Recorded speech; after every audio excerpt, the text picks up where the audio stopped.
Hello guys, and welcome to my comparison video of the Sony WH-1000Xm3 and the Bose Quiet Comfort 35 Mark II. Now let's start it off with the comfort. And with the third iteration of the 1000X lineup, Sony has done a great job in terms of improving the comfort.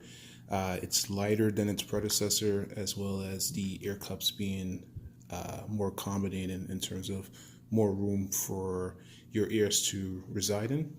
So it's pretty much similar to the Bose now in terms of the openness of the ear cups. So comfort wise, I'd probably rate them as very similar. If I had to really nitpick, I would probably go with the Bose because I feel like the ear cups are a bit more roomier, so your ears don't really sweat as easy as it does in the Sonys. But honestly, I would probably just rate the comfort between the two as a tie.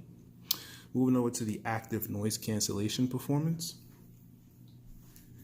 I would say that the Sonys are superior to the Bose Quiet Comfort 35 Mark IIs. The Sonys are absolutely amazing when it comes to active noise cancellation. Not only is the background noise very silent, meaning that there's no hiss from the electronics and the processing, but the actual effectiveness in terms of not only muting out the low frequency that you'll get from like the engines in a bus or a airplane, but it also mutes out or at least greatly reduces the intensity of noises in the mid-range, which is where people's voices may lie, or sirens and stuff of that nature. So it's really effective in terms of blocking out a ton of noise. The QC35 Mark IIs, in comparison, is still an excellent performer in the active noise cancellation category. It's dead silent as well, but in terms of the effectiveness in the noise canceling, it does not block out as much noise as the Sony 1000Xm3, particularly in the vocal region. You're going to hear voices more easily through the Bose as opposed to the Sonys. Overall, they're both going to block out a ton of noise, but the Sony definitely gets the edge in terms of the active noise cancellation performance. Moving over to the battery life, there's really no comparison. The Sony definitely outperforms the Bose in terms of battery life. You get about 30 hours on typical usage, which means that if you have active noise cancellation as well as Bluetooth activated, you'll see about 30 hours. And if the battery does run low or they do die, you can get about 5 hours from a 10-minute quick charge by plugging these into a wall adapter with a USB-C output, or it could be a USB type A output to USB-C, but it has to be a wall-based adapter. With the Bose, you get about 20 hours of typical use, which is active noise cancellation and Bluetooth on. You do have some flexibility. If you turn off the active noise cancellation, you can get some more battery life out of that. But the same thing goes for the Sonys. If you turn the active noise cancellation on, you're going to get even more than 30 hours of battery life.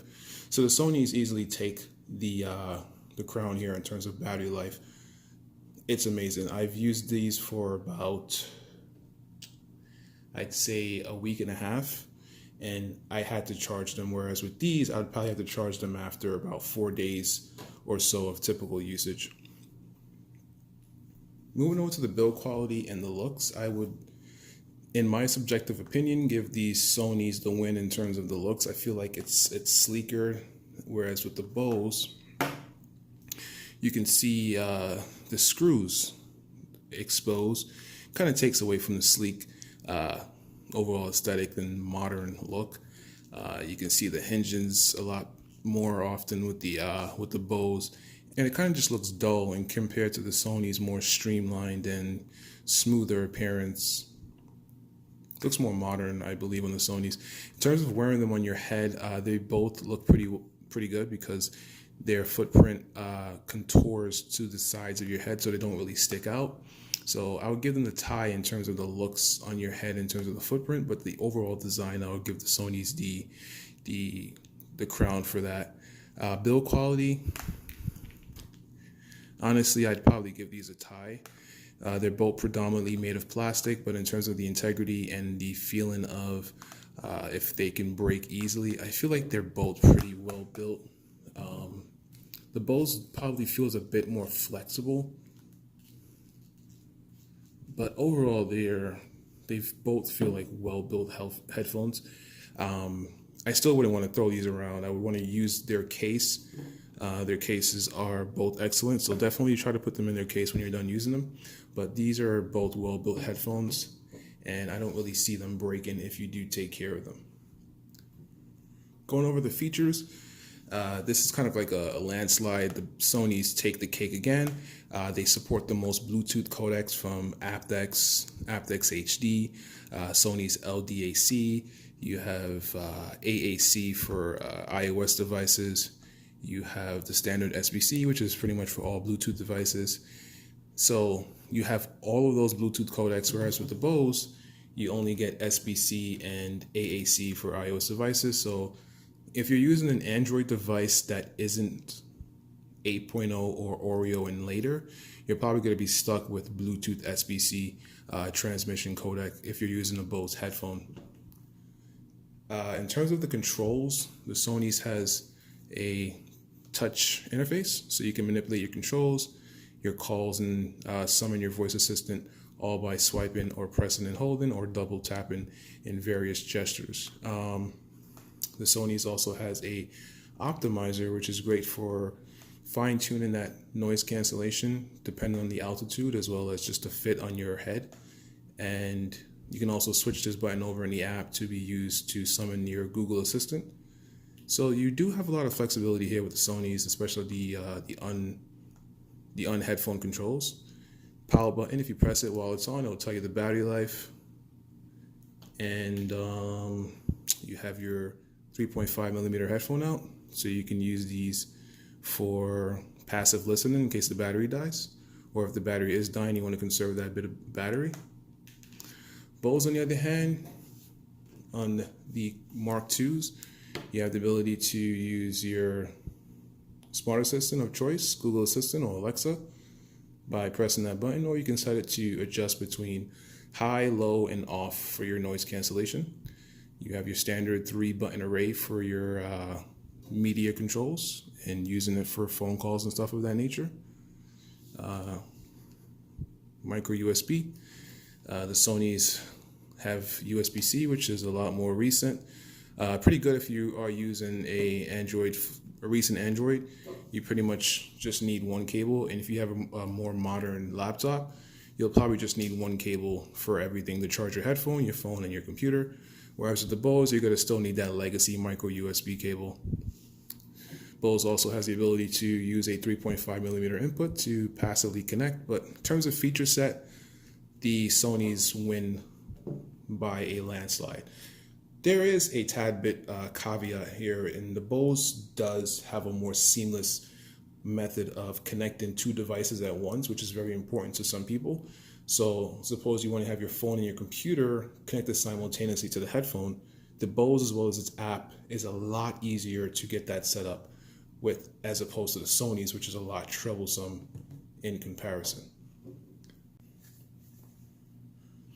In terms of the sound quality comparisons between the two, as I've gotten accustomed to the Sony WH-1000Xm3, I do prefer the sound of the Sonys over the Bose. Now, the Bose has a typical flat sound signature, which is kind of uncommon for consumer level headphones. And as a result of that, a lot of people may find this sound rather boring and lifeless, because none of the frequencies are essentially elevated over one another. And I do sometimes get that feeling from the Bose. It kind of just has a direct kind of maze sound to it. It does bring out a lot of details because of that, but the sound is sometimes lifeless. And what really kills it for me with the Bose is that when you crank the volume to relatively near max or at max volume, and keep in mind, to me, these don't really get that loud, especially in comparison to the Sonys. I can really get to near max volumes on these quite easily, And when you do, it seems like it's probably the active noise cancellation or the digital signal processing going on in here, but it tends to distort the treble and sometimes the bass region on songs that have very quick peaks or spikes in certain frequencies. The treble will become slightly distorted as the treble hits. So that kind of killed it for me with these kind of headphones in terms of the overall listening enjoyment, and I've kind of used them less and less as a result. But in terms of low volume listening, because that these do have a built-in kind of like Fletcher-Munson Harman Kardon EQ curve, where the lower the volume is, the more you should kind of raise the bass and treble to compensate for the way we hear things. These are great for low volume listening. It's very clear, nice, detailed sound. However, for the majority of my listening, I do prefer the Sony 1000Xm3.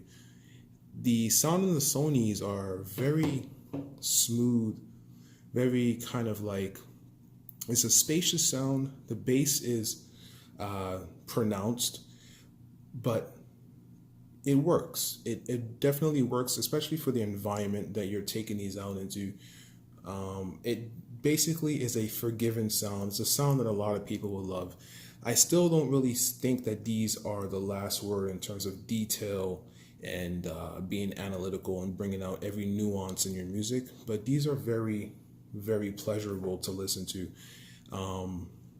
The bass still is a bit elevated, a bit too much for me, but I've kind of grown accustomed to it. It sounds really nice on some songs, and it just really has this warm sound. And the mid-range, surprisingly, I really kind of like this mid-range response. It's very smooth. It's kind of like basically without any sibilance or harshness in the upper mid-range. There is some kind of peakiness at times, but it mellows out, and the mid-range remains kind of relatively flat and smooth. The treble, the upper treble, is kind of knocked down in terms of the upper octave. You still get a lot of spatial nuances and details in those registers, but it's not really that present. But overall, the sound in this is a warm, pleasurable, it's still a clean and clear sound, especially due to the fact that the active noise cancellation on this is so effective that you don't really have to crank the volume on the Sonys that much. You can put these like halfway, and because of that black silent background, the music really sounds natural. It sounds very warm and very inviting. You get that clarity because it's blocking out so much external noise, and overall it's a really good sound. I really like the sound of these now, but I still do believe that the Bose can crank out a bit more detail. But in terms of the tonal signature, I can see how some people will say that the Bose is the Bose is lifeless in comparison to the Sonys and other headphones. So in terms of the sound, I would give the nod to the Sonys overall, because they don't really have that distortion characteristics if you crank the volume. The active noise cancellation does sometimes trip up, and as a result you get that distortion, but that's pretty much the active noise cancellation. The Bose doesn't do it as often, but the Bose will guarantee distort at max volume with a lot of songs in terms of the treble frequency. So this has been my comparison of two very popular headphones. Overall, I would definitely give the nod to the Sonys. These are by far, I would say, the best wireless noise canceling consumer-based headphones that you can buy. They're not the last word in sound quality. There are other headphones that do best them, but in terms of wrapping up all of the features into one, there's no other headphone that does it better than the Sony 1000Xm3, and I highly recommend these. If there has been something that you wanted to know more in terms of the comparison between these headphones, just let me know. I'll try to answer them to the best of my ability, and thanks for watching.